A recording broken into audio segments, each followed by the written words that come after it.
이 거룩한 주일에 주예전에 나와서 또는 영상을 통하여서 주 앞에 예배하시는 여러분들 위해 하나님의 크신 은혜와 복이 임하시기를 주님의 이름으로 축원합니다.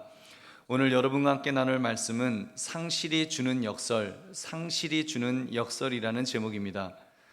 여러분, 자녀에게 가장 잘 돌봐주고 양육해주는 훌륭한 부모님은 어떤 모습일까요? 현대 아동교육학자들이 말하기를 단순히 친밀하기만 한 부모보다 친밀하면서 권위 있는 부모가 가장 바람직한 부모라고 이야기합니다. 여기서 권위 있는 부모라는 것은 자녀의 마음과 생각을 잘 공감해 주면서도 시의적절하게 자녀로 하여금 좌절을 경험할 수 있게 해주는 그런 부모라고 합니다. 여러분, 아이가 원한다고 다 해주는 것, 다 채워주는 것, 꼭 그것이 좋은 것이 아니죠. 때로는 상실을 경험하도록 하는 그것도 필요하다는 것입니다.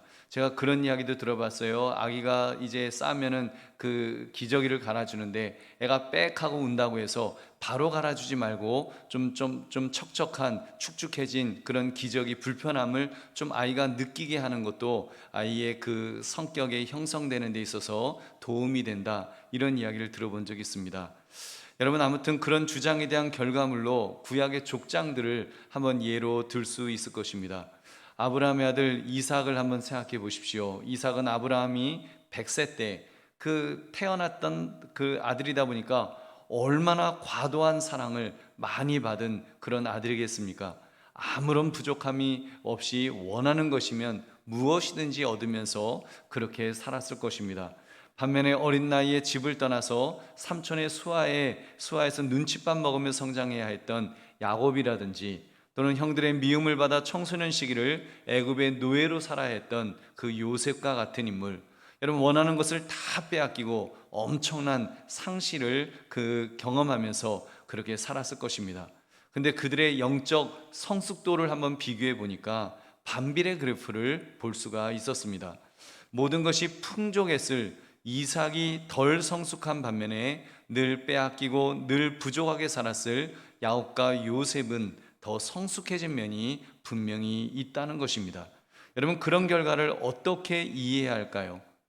우리 사랑하는 성도들이요, 여러분은 요즘 상실을 많이 경험하고 계실 것입니다. 특히 이번 주 민족의 명절을 보낸 후에 우려했던 대로 코로나 확진자가 서울만 1000명이 넘는 대확산을 경험하고 있습니다. 백신을 맞아서 이제 좀 일상으로 돌아가나 싶었는데 이러다가 더 큰 일이 일어나지는 않을까, 이런 염려하는 분들도 많으실 것입니다. 여러분, 너무 상실을 염려하거나 두려워하지 마시기 바랍니다. 왜 우리에게 이렇게 어려움을 주십니까? 왜 이렇게 안 채워주시는 거예요? 왜 부족함이 없도록 해주시지 않고 왜 이렇게 힘들게 만드십니까? 우리가 탄원할 수 있지만, 여러분, 분명한 것은 우리가 그런 어떤 상실을 통해서도 하나님은 분명히 은혜를 주신다는 사실입니다. 그래서 오늘 말씀, 상실이 주는 역설이란 제목을 가지고 비록 많은 것을 잃어버렸다 할지라도 하나님 안에서 어떤 은혜가 숨겨져 있는가를 찾으시는 이 시간 되시기를 주님의 이름으로 축원합니다. 여러분, 오늘 그 본문은 죽은 나사로를 살리시는 내용입니다. 마르다와 마리아, 나사로는 3남매였습니다. 그중 오라비 나사로가 죽을 병이 걸렸습니다. 예수님께 급히 연락해서 빨리 오셔서 오라비를 고쳐달라고 부탁을 했습니다. 근데 예수님께서 지체하시는 바람에 이미 나사로는 죽어서 나흘이 되어서 시신이 부패되기 시작하였습니다. 바로 그때 예수님께서 도착하셨고 마르다와 마리아가 안타깝게 예수님께 이야기하는 내용이 오늘 본문에 나옵니다. 근데 두 사람이 다 공통적으로 말하는 그런 공통점이 한 가지 있습니다. 이런 내용입니다. 주께서 여기 계셨더라면 내 오라비가 죽지 아니하였을 것입니다. 예수님이 계시지 않은 것을 너무나도 안타깝게 여기는 것입니다. 예수님의 상실을 경험해서 예수님이 계셨더라면 하면서 안타까워하는 모습을 볼 수 있습니다. 사실 그들의 입장에서 굉장히 안타까웠을 것입니다. 예수님께서 조금만 빨리 오셨더라면, 아니 예수님께서 우리 오라비가 아플 때 함께 계셨더라면 얼마나 좋았을까. 여러분, 그 예수님은 맹인의 눈도 뜨게 하시는 분이신데 우리 오라비를 못 낫게 해주셨을까, 그런 안타까움이 있었습니다. 여러분, 예수님과 또 그들이 얼마나 친했습니까? 그 보면은 예수님조차 나사로가 죽은 것을 보고 눈물을 흘리실 정도로 가족처럼 사랑했던 그런 나사로였습니다. 그런데 예수님께서 그들과 함께 있지 못하셨던 것입니다. 그런 동안 나사로는 숨이 끊어졌고 이미 몸이 부패하여 시신이 썩는 냄새가 날 정도가 된 것입니다. 그러나 이어지는 사건이 상실이 주는 역설의 장면을 보여주고 있습니다. 예수님께서 도착하였습니다. 죽은 나사로를 향해서 그가 잔다라고 말씀하십니다. 그리고 내 오라비가 다시 살아나리라고 예수님께서 말씀하였습니다. 그리고 무덤을 향해 나사로야 나오라 명령하실 때 죽은 자가 수족을 배로 동인 채로 나오는데 그 얼굴은 수건에 쌓여 있었다고 했습니다. 죽었던 나사로가 살아난 것입니다. 할렐루야. 여러분, 그 이후 그 삼남매가 여러분 그런 기적, 정말 죽었던 오라비가 살아나는 그 기적을 경험한 그들이 예수님을 바라보는 시각이 얼마나 변했을까요? 아마도 12 제자들보다도 더 믿음의 사람이 되었을 것임에 틀림없습니다. 주는 그리스도시요 살아계신 하나님의 아들이십니다. 나는 부활이요 생명이니 나를 믿는 자는 죽어도 살겠고, 이런 말씀하실 때 아마 누구보다도 아멘 아멘 아멘 하면서 나는 그런 예수님을 믿어요, 나는 그런 예수님을 체험했어요 하면서 얼마나 예수님을 강력하게 믿으려 했겠습니까? 상실이 주는 역설의 은혜가 가장 극적으로 그들에게 임하였음에 틀림없습니다. 여러분, 그러므로 우리는 상실에 대해서 바르게 이해해야 됩니다. 우리가 세 가지를 살펴보겠습니다.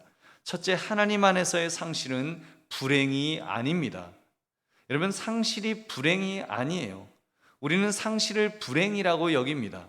나의 소중한 것을 잃어버리면, 나에게 꼭 필요한 것인데 그것이 없으면 우리는 불행하다라고 생각합니다. 여러분, 과연 그럴까요? 저는 저희 아버지가 20대 중반일 때 돌아가셨는데 아버지의 상실이 과연 제게 불행이었을까요? 물론 아버지가 돌아가셔서 마음도 아팠고 힘든 면도 많았습니다만 아버지의 상실로 불행했다라고 말할 수는 없을 것입니다. 왜냐하면 상실을 통해서 하나님은 제게 또 다른 은혜를 분명히 주셨기 때문입니다. 여러분, 요즘 금수저를 가지고 태어났다, 은수저를 가지고 태어났다, 흙수저다, 이런 말을 사용합니다. 금수저를 가지고 태어난 사람은 정말 행복한 사람일까요? 여러분, 흙수저를 가지고 태어난 사람은 지지리복도 없는 그런 불행한 사람일까요? 여러분, 아니라고 봅니다. 금수저이기 때문에 과잉 보호를 받아서 그 사람이 성인으로 더 성장할 수 있었는데 그러지 못하는 경우도 제법 많이 볼 수 있습니다. 여러분, 서두에 언급한 아동 교육학자들의 말을 다시 인용합니다. 훌륭한 부모는 자녀의 마음과 생각을 잘 공감해 주면서도 시의적절하게 자녀로 하여금 좌절을 경험할 수 있도록 해준다. 좌절을 경험할 수 있도록 해준다라고 말합니다.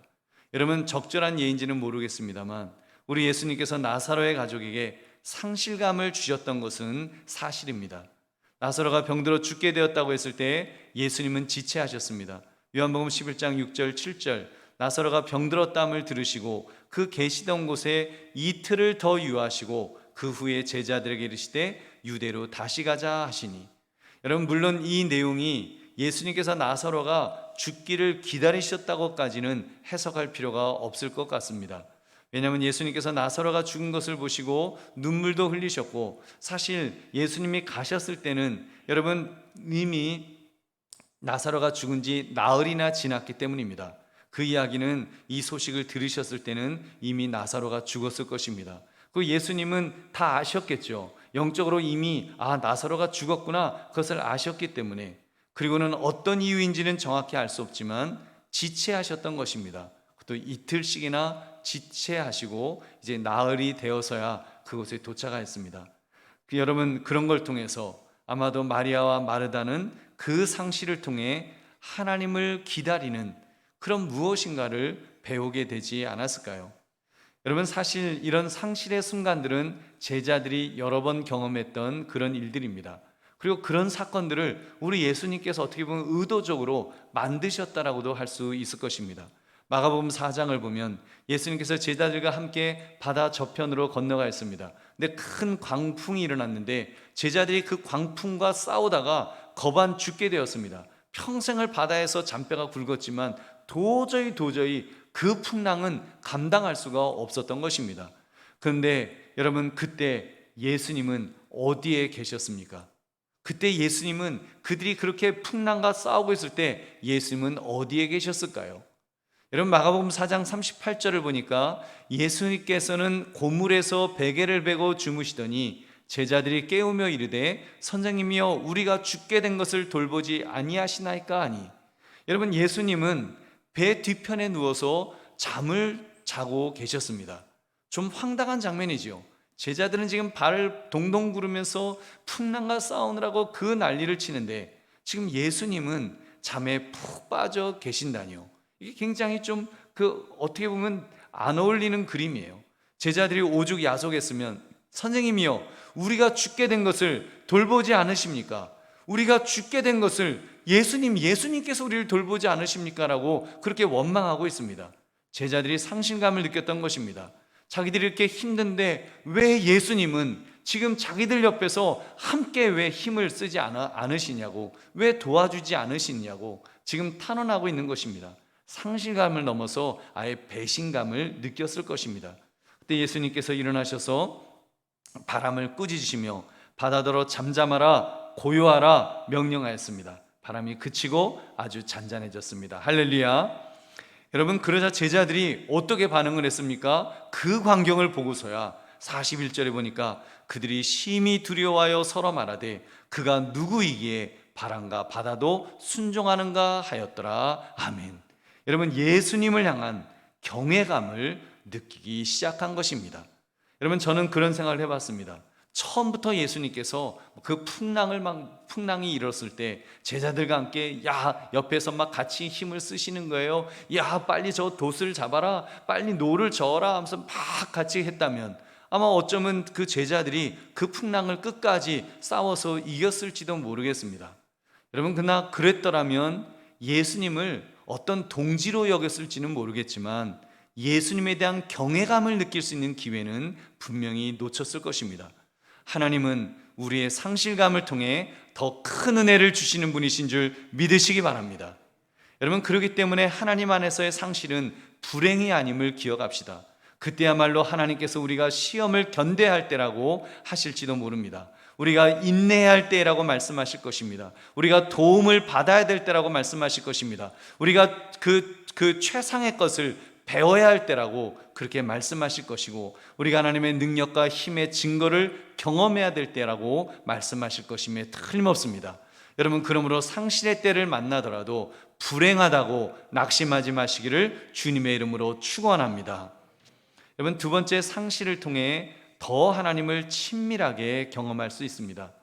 우리는 나사로, 마르다, 마리아 이 세 남매가 예수님을 특별하게 경험한 후에 얼마나 더 친밀해졌을지, 그들이 예수님과 얼마나 더 가까워졌을지 우리는 이렇게 그 증거를 찾을 수가 있습니다. 이어지는 말씀 12장을 보니까 나사로의 누이 마리아가 나옵니다. 유월절이 있기 5일 전에 예수님께서 그날도 나사로의 집에 머무셨습니다. 마르다는 예전에도 늘 그랬던 것처럼 그날도 열심히 잔치 음식을 준비하고 있었습니다.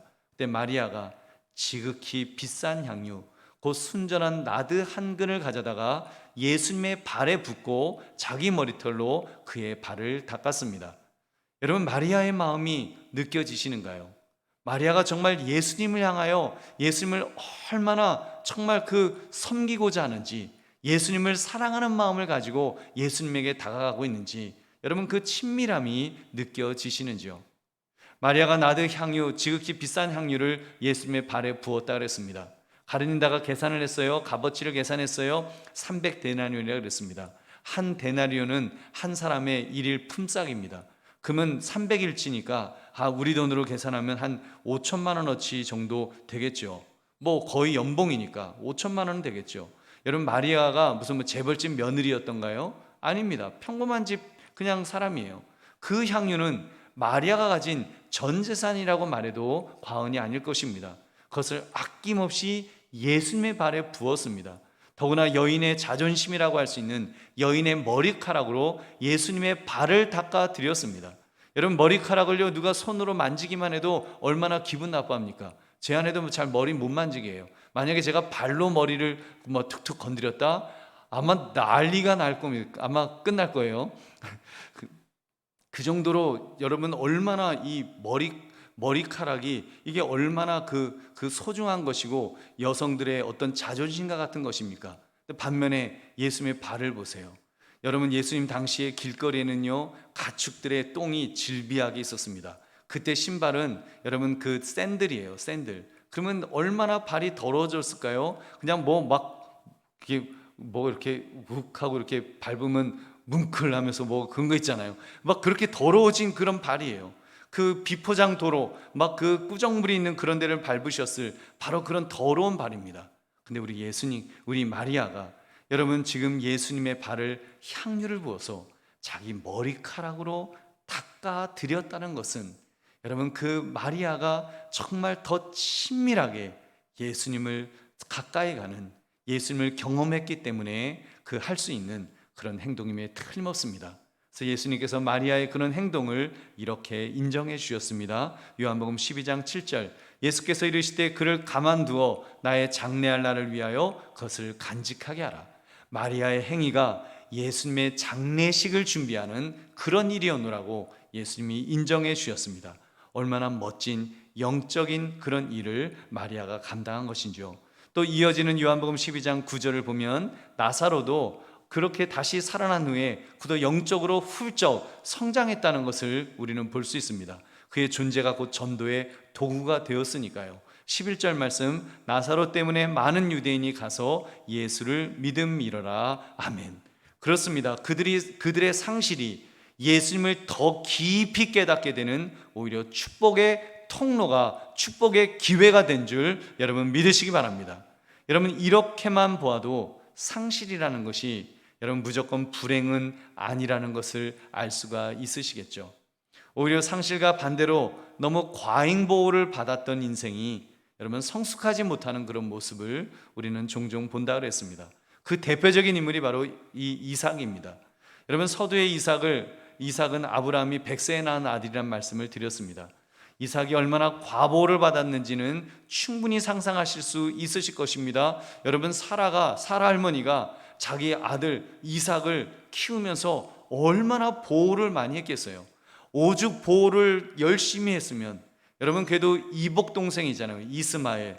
여러분 그 배만 다르지 아버지가 같은 아브라함의 자손이잖아요.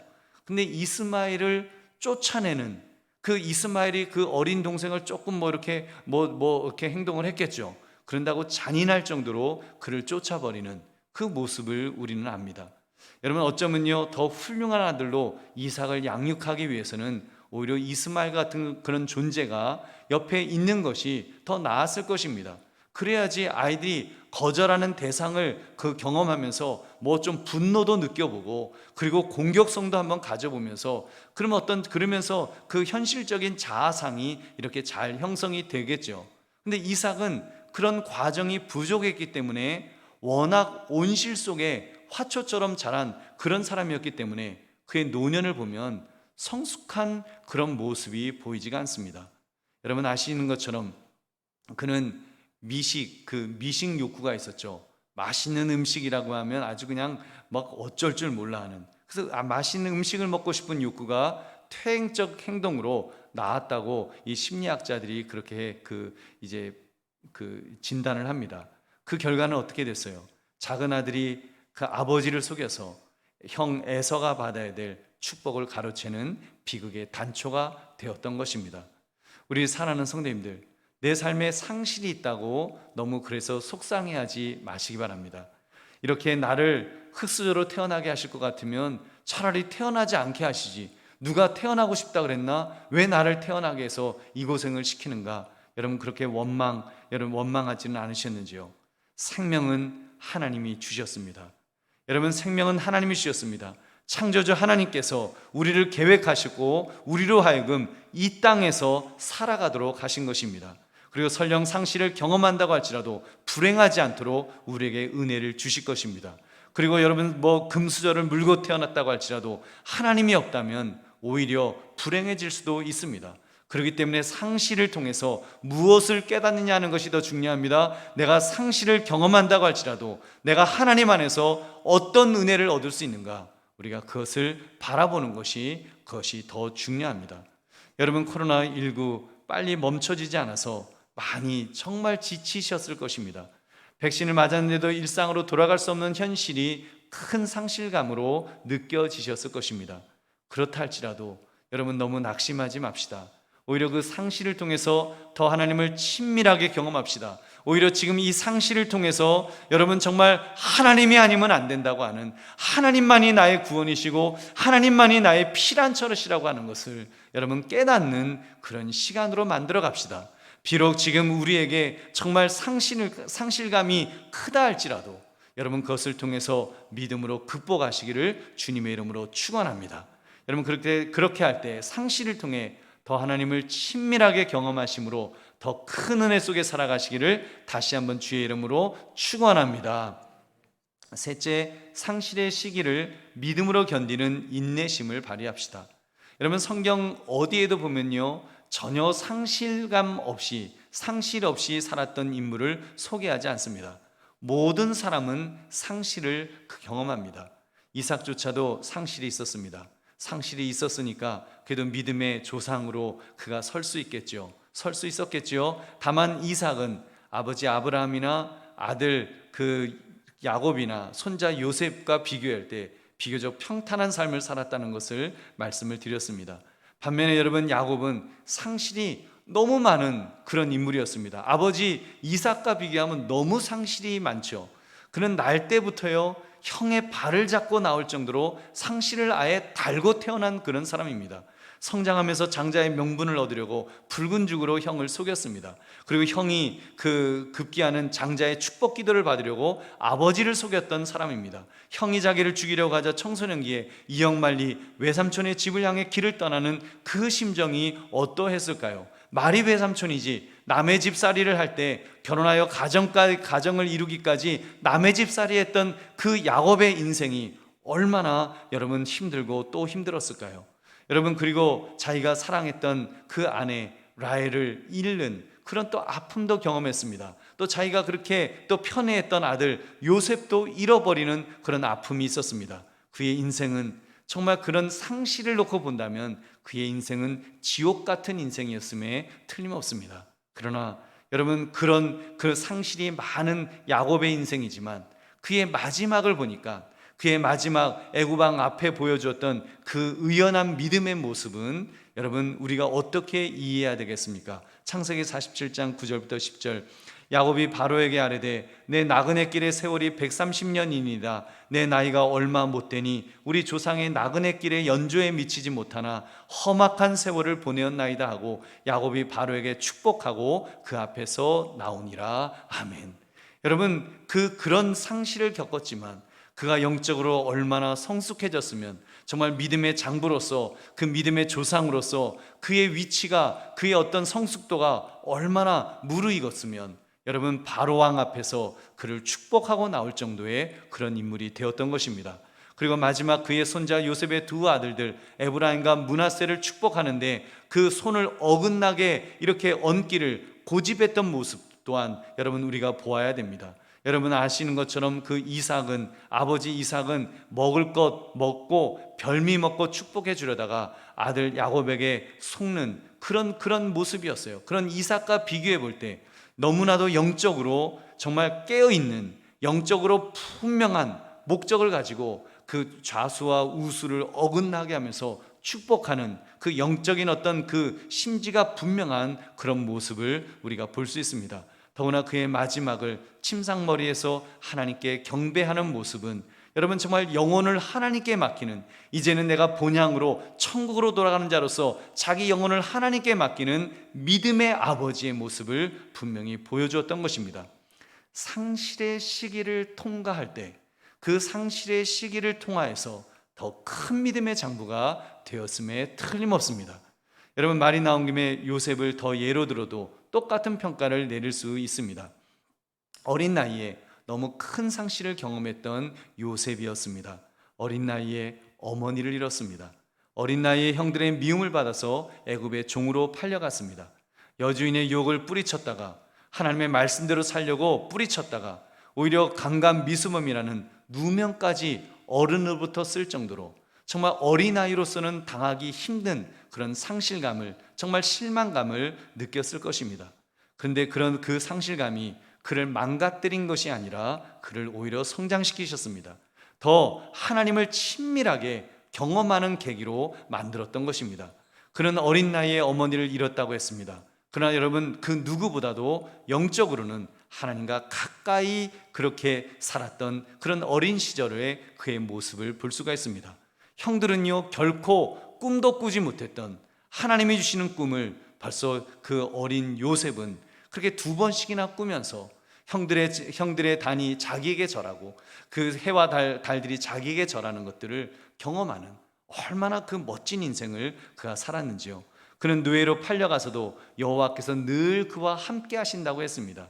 그로 인하여 그 지방까지 형통의 복을 받았노라고 성경은 기록합니다. 그렇습니다. 그는 상실감을 경험할 때마다 더 하나님께 가까이 가는 인물이었습니다. 그래서 하나님 앞에서 범죄하지 않겠노라고 선언할 수 있었고, 하나님께서 그에게 영적인 지혜를 주셔서 바로왕의 꿈을 알게 해주시고 그 꿈을 해석할 수 있는 그런 지혜를 하나님이 주셨습니다. 결국 그 계기로 애굽의 총리까지 되었죠. 그리고 요셉은 지혜로운 통치자로 애굽과 고대 근동을 그런 그 기근으로부터 구원해내는 구원자의 역할을 잘 감당했던 것입니다. 심지어 자기의 가족까지도 구원하는 그 일을 감당했습니다. 이때 여러분, 가장 중요한 것은 그 상실의 시기를 믿음으로 인내함으로 그가 정말 큰 믿음의 장부로, 믿음의 인물로 서나가는 것을 보는 것입니다. 자기를 배신한, 자기를 종으로 팔아먹었던 그 형들이 자기 앞에 나타났습니다. 자기는 지금 총리가 되어 있는데, 애굽의 총리인데 그 별 볼 일 없는 그 형들이 그 앞에 고개를 숙이고 있는 것입니다.